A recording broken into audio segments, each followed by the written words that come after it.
to WLOO CATV's Waterloo Gardens. We are going to film our first fall episode. We're over here at my garden and we're starting off with my vegetable garden. And I'm going to tell you about what worked, what didn't work, and how the crops did. This is what did not work. This is supposed to be a cauliflower. I mentioned it to you in an earlier episode. I call it Franken cauliflower. This happened when I wanted to plant purple cauliflowers. There's a variety called graffiti, and I could not find the seeds anywhere. I looked high, I looked low. I found two little plants in pots which made beautiful purple cauliflowers for me. But in the meantime, I bought some seeds off of Amazon.com that claimed they were graffiti seeds, and I think they were floor sweepings. But at any rate, I got the weirdest looking cauliflowers. I showed you one in an earlier episode.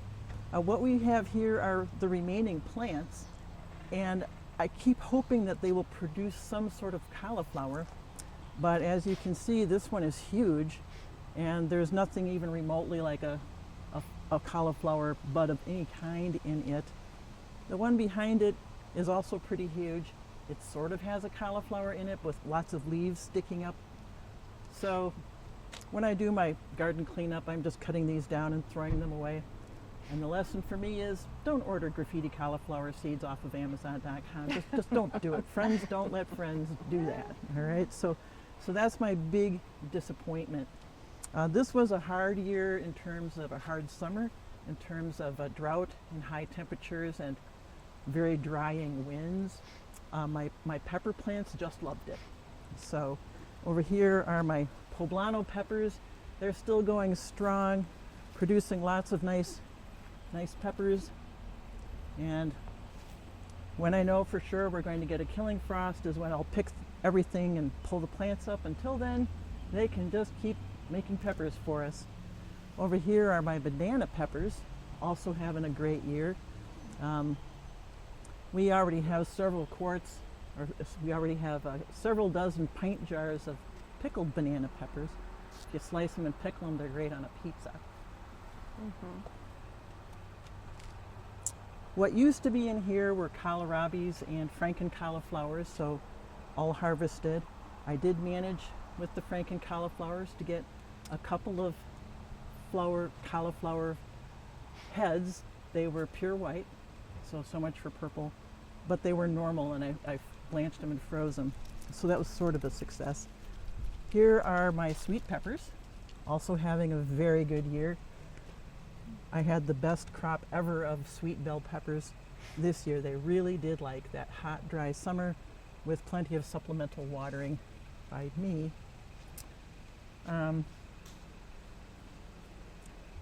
This is something I didn't know cauliflowers did. You can see a little plant here. This was where one of my actual potted purple graffiti cauliflowers was, and it produced a little side shoot. So I let the side shoot grow, hoping it would produce a cauliflower for me, and it's still thinking about it. So we'll see. It's running out of time. It's running out of time. It's like, come on, hurry up. Get going. Make a decision. Come on. These are my tomato trolls.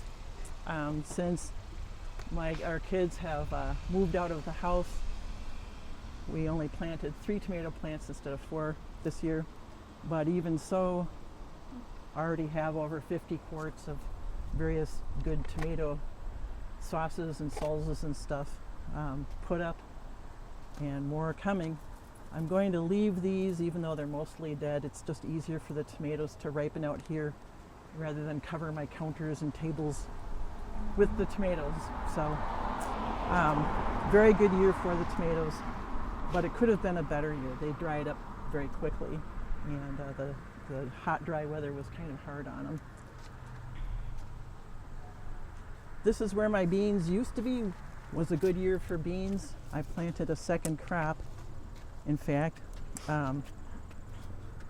This is where I had my garlic, and when I harvested the garlic, which you do in August, I planted a second crop of beans, which are doing great. I like Blue Lake bush beans, and I have lots of nice blanched beans cut up in the freezer, waiting to be made into soup. One of my disappointments this year with my vegetable garden is that I did try 2 types of garlic, and I was delighted that my first crop was a screaming success. Very happy about that. But it was only one variety. I think it's pronounced Music, M-U-S-I-K. Brought the bag.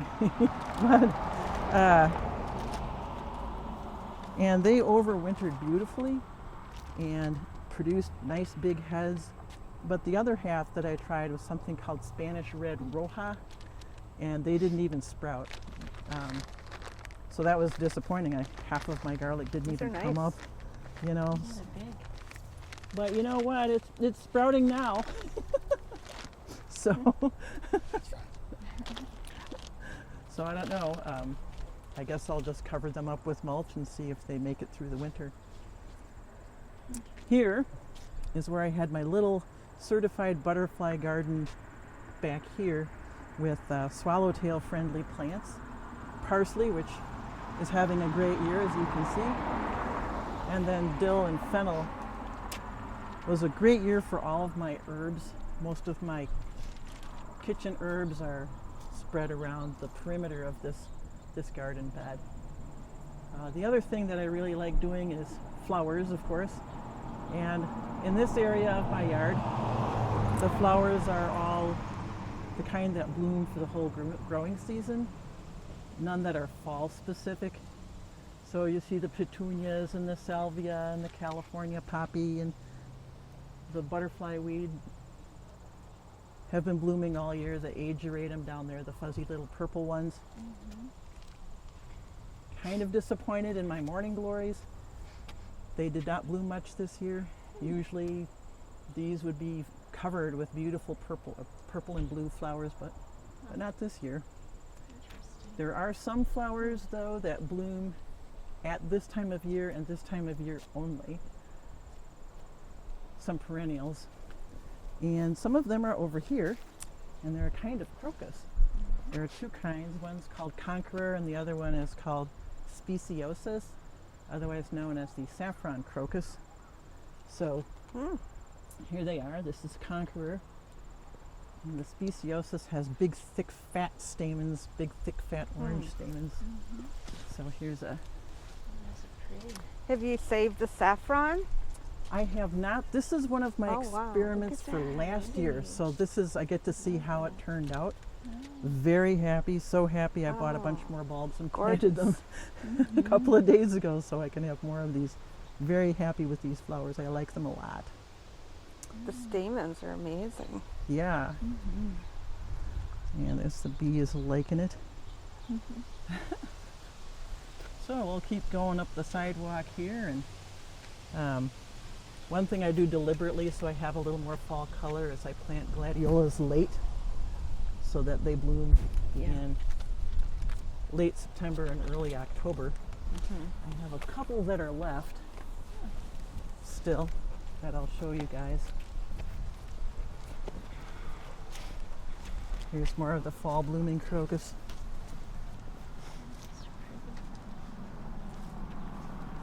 This is a little variety I enjoy, a gladiola. Most of them are all finished, but this one has saved itself for you. It's called Atomic Red. And it's hard for me to get good photographs of it because it's so saturated, the color is so saturated. It always looks almost blurred out almost. Yeah, I when like take the pictures. edge, like the cream edge. Right, yeah, the white pickle White key. edge. Yeah, Yeah. I like that a lot too. So that's Atomic Red.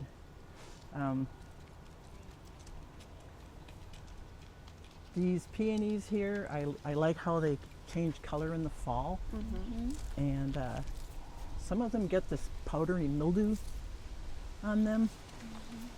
You can see this, Yeah. but it doesn't bother the plant. This is one of my oldest bushes, and so I don't worry about it. It only happens this time of year, and I'm going to cut the foliage back soon anyway, so I just don't worry about it. There's another fall blooming flower that I think is really neat, and I experimented with planting it last fall. Worked out so nicely that I bought more and planted more, and it's called Waterloo Colchicum. I think that's how you pronounce it. But it has these delicate little flowers. There's a white one there, white one there. I also have some pink and white ones that are pretty well done blooming. Missed them by a week. Here's another blossom here. Oh, I've never seen those before. It's neat. It comes in a big bulb, and as they get older, they put up more and more flowers. It's kind of like a resurrection lily in that in the summer it just puts up 2 leaves that look like a just straight, narrow leaf. Don't do anything, and then die back, and then you get the flower. This bed is the yellow bed, kind of boring in the summer, so I dressed it up, added more plants to it. Some of these chrysanthemums, which are fall blooming, are perennial and some are annual. So the big white one there is an annual, and the yellow ones are perennials. We'll see if they come back. They might. They might. They might. Another fall blooming flower in my yard is the cosmos, which is grimly hanging on here. These plants got beaten up a little bit by the wind, so they're not looking at their best, but here we go, that's cosmos. Now, an important event that happens in our yard every fall is the draconid migration. Yes, I noticed more gathering. Yes. They had a very good year. Yes. So we are fortunate enough to witness several phases in the draconid life cycle. So here we have little Boo Boo, and this is Proud Parent, and this is Grumpy Tween. Have you found any eggs anywhere? I've looked and I've looked, and I have not found. I looked the other morning and he bit me. Well, that's why he's called Grumpy or Grouchy? Whichever. Grumpy Tween. Grumpy Tween. I would watch out for him. That's right. Asters are another fall blooming flower. This is a plant that my mother gave me, and Lovely. Yeah, that's one of my favorites. 15-year-old plant. Yep. Chrysanthemums, and then this beautiful little blue darling is plumbago. I think you've got some in your yard too. I just love it. I love it a lot. Some more It blooms all summer. of the I like crocuses. that. The And autumn it's a perennial. crocuses are coming up. Yep, it blooms in late summer, early fall, mid fall. Blooms till frost. So another thing that I do in fall is a lot of yard improvement projects. It's do or die time. If you're going to do it before all the leaves come down. Otherwise, you're wrestling with the leaves too while you're digging and setting bricks. So this coming week, I'm putting the dividers in crossways, and then getting the weeds out and adding bulbs and things like that. So that'll be do it next week while the weather is still good project. What are you planning for bulbs? I will show you later. Oh, I've got okay. my tulips came today. Oh, exciting. Ooh, I'm very excited. It came special delivery. So one of the things that I do in fall is I cut my lilies back, leaving 12 inches of stem, because I understand that's important for the insects, because they use the first foot. Oh. And if you leave that, then you're still being kind to the insects, but tidying up your spot. Yeah. The next project also to do this week is to take the sedum in here and move it. And I'll show you where I'm moving it to later. And instead of sedum here, the ground cover is going to be the ajugas, which I saw at your place and liked them so much. I said I'm gonna try those, because the sedums are too thick and suffocating of the plants underneath, so they don't play well together.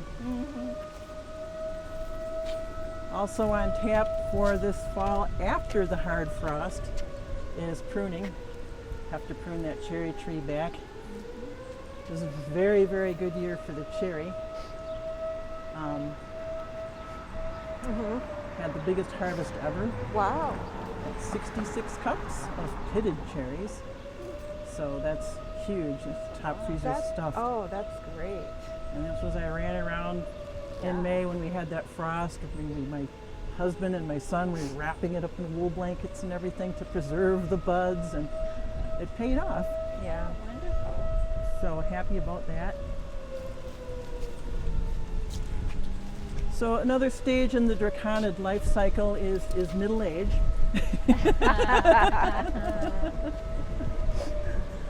So that's pot-bellied purple over there, and this is grandparent. And in case anybody thinks I'm being disrespectful, I myself am between these two stages, so tongue in cheek here. Between hot belly and skeletal, huh? That's right. That's between pudgy middle-aged and grandparent. Yep. You betcha. So anyway, I did upgrade the borders here on these little beds, and that's my summer-long, fall-long project is to fix the borders up of some of these beds. The beds are working out.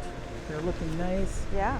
So I might as well make a nicer border than that ratty black plastic pounded in the ground stuff. So. Another fall blooming plant is toad lilies.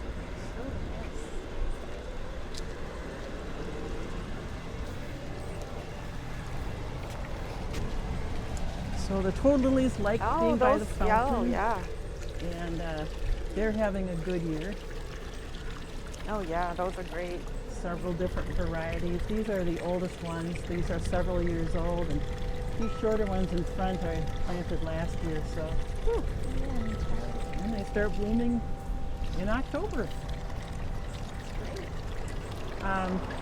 One of the things about this summer was that it was so hot and dry. It was very, very hard on my hosta plants, and that was disappointing to me because I had bought a bunch of new varieties that were very exotic, and I was watering them every day, and it was still. Yeah. Well, yep. Next year will be better. Next year will be better. So I have a little show and tell. If we can go back to the sidewalk and walk up to my porch, I learned of a technique for resuscitating hostas near death. Is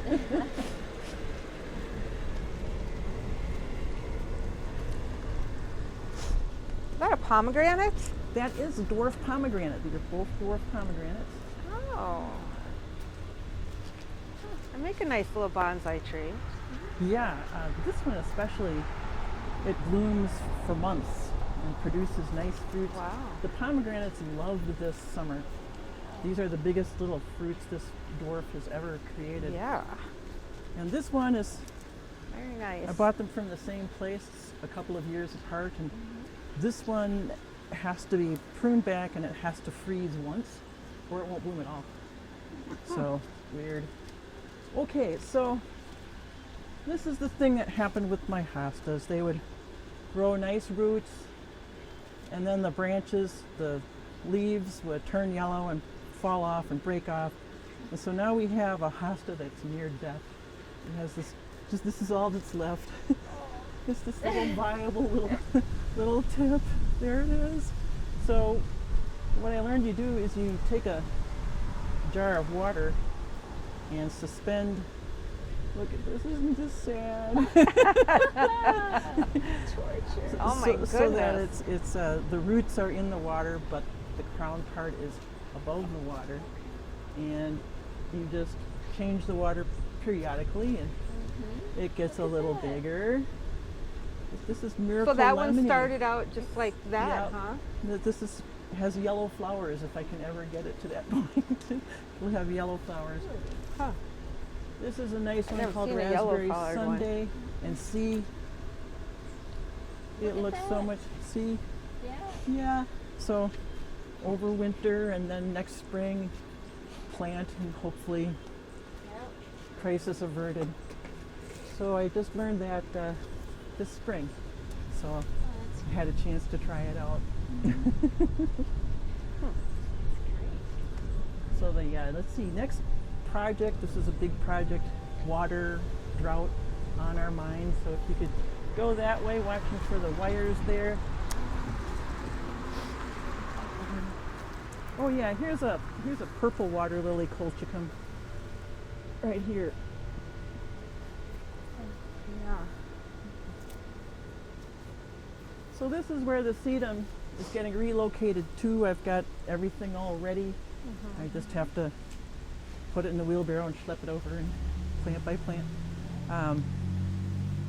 This was our big project, getting these 2 rain barrels in. Very, very happy with it. It's so nice to just take the hose and water my beds instead of schlepping buckets. Yeah. And the water messing- pressure is good. The water pressure is really good. In fact, my son explained all the physics to me, that it's the pressure of the level of the water in the tank that creates enough pressure. And if I can have 2 hose lengths and go all the way to the corner and have enough pressure Oh, that's to great. water. Wow. So it was frustrating because all this work to get these put together and figured out, and then there was no rain for a month. No. I was like, Yeah. Well, we did get some rain and it did work really nice. And you can see the pressure here.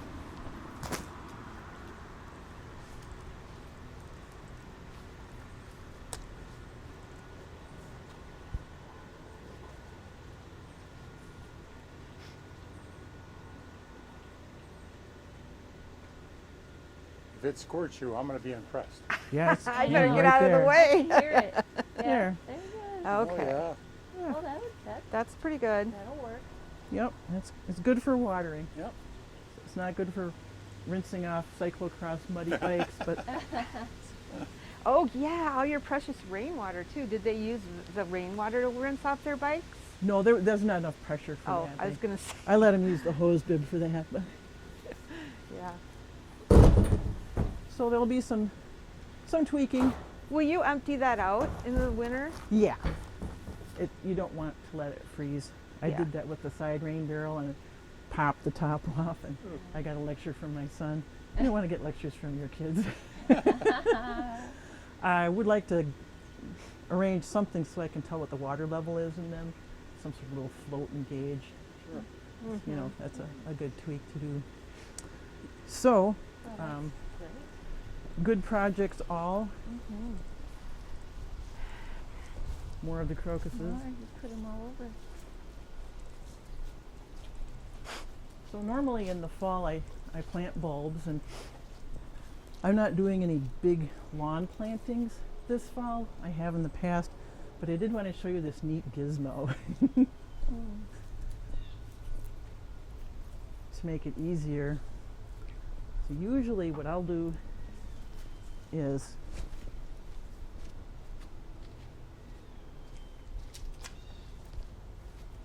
use this device Mm-hmm. and dig a hole to the right depth and then put the bulb in and cover it up. I love this handle because the design makes it a lot easier to work with, but that's still very labor intensive.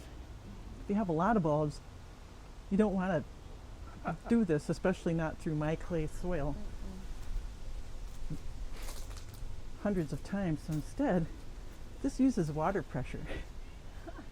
Oh. So you pick your spot. Hydroplanted. I have different depths. This Oh is my goodness. 3 inches, 4 inches, 6 inches, common planting depths. And then you just press it firmly, turn this on. If you push, actually turn this on too. There we go. Thanks. And you push, and it starts digging a hole for you.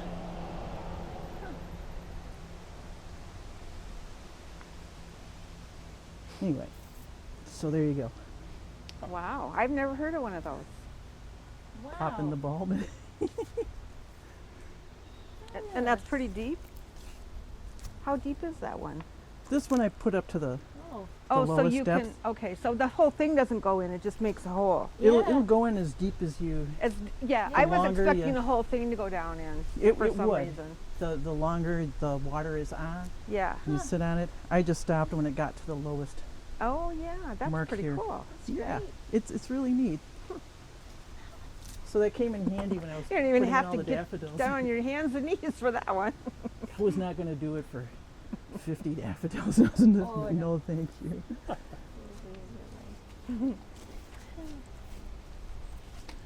Another thing I'll do soon. We'll see. My bulbs. Whee! Bulbs. Bulbs. It's like Christmas. So I like my gladiolas, but gladiolas do not like winter. So this is what I do before the first killing frost is. I pull them up and then wash all the dirt off. You can tell this gladiola was happy because it made more gladiolas. Yeah. I have several different colors in one bed, so I put a twisty tie when I cut the blossom on this one, so I know this is a dark red Oh, okay. and not an atomic red. Anyway, then I let them sit out for a few days, even a week, to get nice and dry. And then I put them in a box and put them in my closet with bad insulation so they stay cool. And they're And ready to go And next they year. work, yeah. Yep, it's 100% successful. Do So you leave the foliage on to just go away, or do you cut that all I off? cut the foliage like about to here, Okay. or up to here. I like to leave some stem on so that when I plant the gladiolas, I know where they are, and then I can watch and see.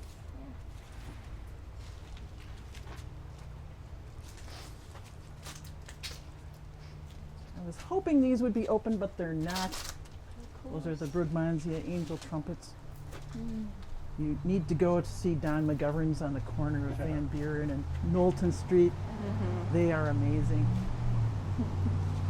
I wanted to thank all of you for doing this with me, and I wanted to let you know that I learned something from each of you, and will apply that in what I did. And I want to thank you, Annette, for giving us the warning about the Virginia creeper, because I was this close to getting one, and I wanted to have them grow on the side of my house, and I was thinking it'd be so beautiful in the fall. Yeah. It was when you showed and explained why not a good idea, especially with brick. We'll wait till you see the side of my house. Oh, I'm looking forward to it. Yeah. And I like the way you explained how plants kind of work together and form a community. Yeah. So I applied that a little with what I was doing here. After all the digging up to have our basement leak-proof, it's been a long process getting right around the house to look nice again. And I thought, since I'm not going to use Virginia creepers, I'd use clematis vines instead. But the mason said you don't want to have plants too close to your brick. It'll actually decay the brick. That's why we cut our hedge down. And so here is an example. We have a clematis trellis, new this year, but clematis need to have shaded and cool roots. And so I moved over some hostas that were getting too big, and now they will shade the clematis. Yeah. And that was an idea I got from looking at your garden. so, Great. so thank you. Yeah. I bet. And I have one more scheme. I want to make a repurposed raised bed Ah.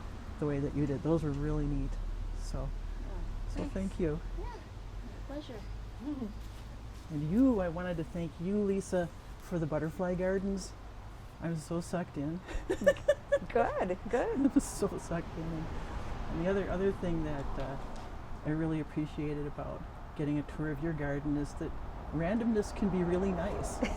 Yeah. And so I have an area I've been saving over there, and I'm going to try to make it more into how you do it.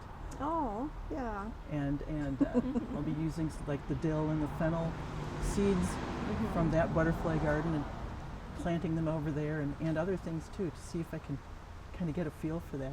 Yeah. I'm more like structured. This Yeah, spot, you are. know. Yeah. I was like, well, why are we doing that? Why Yeah. don't I just relax? I think of it like a bouquet. Yeah. You know, like I like to have different things that complement each other, different leaves. You know, it might be just the leaves that are great, or the colors, or the seed heads coming. So, yeah. And it's all interwoven and beautifully so, and well cared for. It's not just a patch of weeds. It's a lot more subtle and sophisticated than that. Oh, thank you. That's what you do when you have no room. Exigency. Yes. Exigency, yes. The tomatoes go in with the annuals and everything else. And Otto, I've thought a lot about your garden because your yields are way better and some of your plants do better. And I'm convinced that part of it is because you're more sensible about retaining your moisture. Yeah. So Yeah. I've got to try those strips of landscaping cloth Oh, sure. next growing season. I think that'll make a huge difference because my plants they do dry out and we're stingy with the water bill. But if you're Yeah. retaining your water better, you know. And then when it rains, the water comes off of the weed block and goes where I want it. Exactly. It's into these holes. I don't know if I have the nerve to do your coffee can with the blowtorch. I don't quite think I have the nerve to do that. But I'll figure something out. And you showed me that compost doesn't have to be stinky. So I now decided I'm going to try it.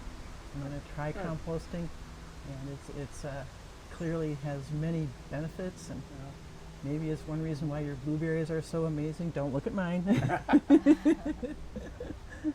But that there's a tree over there, a young tree. That's actually a weed tree. It's a mulberry, and I learned that they are invasive.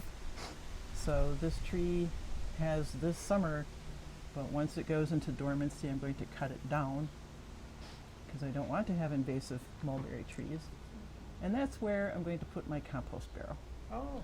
So it'll have a repurposed life. So we're going to enjoy bountiful harvest fruits. I want to thank you for joining us here at WLOO CATV's Yeah, I didn't have a Waterloo good cover Gardens year. Fall episode.